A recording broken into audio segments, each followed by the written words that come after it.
नमस्कार दोस्तों, मैं हूं सचिन। एक बार फिर से आपका बहुत बहुत स्वागत है हमारे YouTube चैनल जिसका नाम है export import business solutions. Last video में हमने देखा कि शिपमेंट कैसे करें, लॉजिस्टिक कैसे करें। आज की वीडियो में मैं आपको बताऊंगा कि किसी कंटेनर का कैसे कॉस्ट कैलकुलेशन करें। तो चलिए शुरू करते हैं। जैसे ही आप अपना ऑर्डर तैयार कर लेते हैं तो बायर तक उस माल को पहुंचाना होता है जिसको लॉजिस्टिक बोलते हैं। तो उस लॉजिस्टिक या उस कंटेनर को जब आप भेज रहे होते हैं तो उसका कॉस्ट कैलकुलेशन कैसे करें।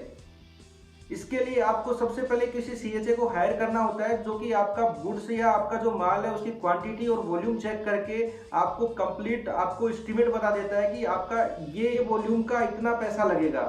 इसके अंदर मैं आपको बता दूं, इसमें दो तरह की सर्विस होती है जो कि होती है लीनियर और दूसरा होता है ट्रांसशिपिंग सर्विस। लीनियर सर्विस में होता है जो कि आपका एक्सप्रेस सर्विस के नाम से भी जाना जाता है। इसमें होता है आपका डायरेक्ट आपके पोर्ट से पिक होगा, डायरेक्ट बायर के पोर्ट तक पहुंच जाता है। दूसरा होता है ट्रांसशिपिंग। ये ट्रांसशिपिंग में जो होता है वाया शिपिंग जिसको बोलते हैं, आपके पोर्ट से जाएगा, फिर दूसरे पोर्ट पे जाएगा, किसी तीसरे पोर्ट पे जाएगा, फिर लास्ट में आपके कस्टमर के या बायर के पोर्ट तक पहुंचता है। इसको ट्रांसशिपिंग बोलते हैं।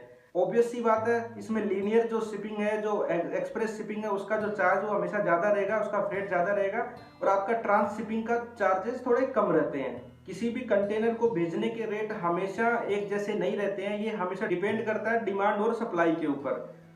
जैसे ही आपका दुबई में रमजान का महीना चलता है तो वहां पे आपका जो कंटेनर की कॉस्ट बढ़ जाती है और अभी अदर जो बाकी महीने रहते हैं उसमें आपकी कॉस्ट कम रहती है। ऐसे ही जब आप चाइना में बेचते हैं तो आपकी कॉस्ट थोड़ी सी ज्यादा लगती है और वहां से आप जो मंगवाते हैं तो कॉस्ट थोड़ी कम लगती है।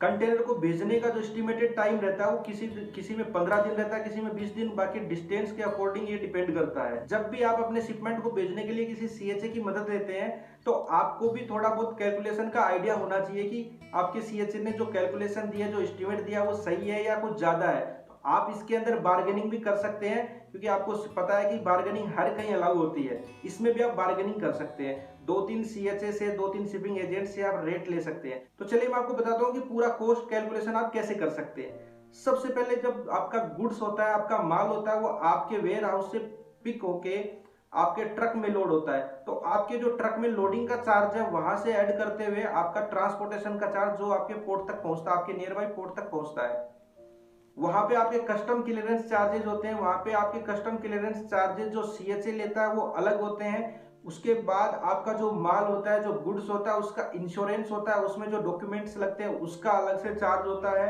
उसके बाद जब पोर्ट पे जाता है आपका गुड्स तो वहां पे पोर्ट हैंडलिंग चार्ज लगते हैं जो गवर्नमेंट को देने होते हैं। उसके बाद आपका माल शिप में लोड होता है या एयर फ्लाइट में लोड होता है तो उसके चार्जेस आपका अलग होता है।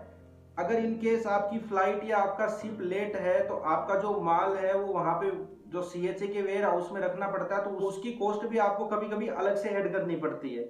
उसके बाद जो आपका जो फ्रेट होता है, इस पोर्ट से लेके दूसरे पोर्ट तक पहुंचाने का जो फ्रेट होता है वो भी इसमें ऐड किया जाता है। तो इस तरीके से जो सारे आपके एक्सपेंसेस हैं आप उसको कैलकुलेट करके कंप्लीट आप इसका कोटेशन बना सकते हैं।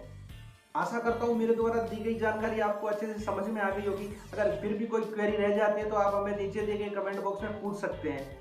एक्सपोर्ट इंपोर्ट बिजनेस से रिलेटेड कोई भी क्वेरी हो आपको, आप हमें मैसेज भी कर सकते हैं, कमेंट भी कर सकते हैं। हम आपका जरूर रिप्लाई करेंगे। तब तक के लिए देखते रहिए हमारा यूट्यूब चैनल।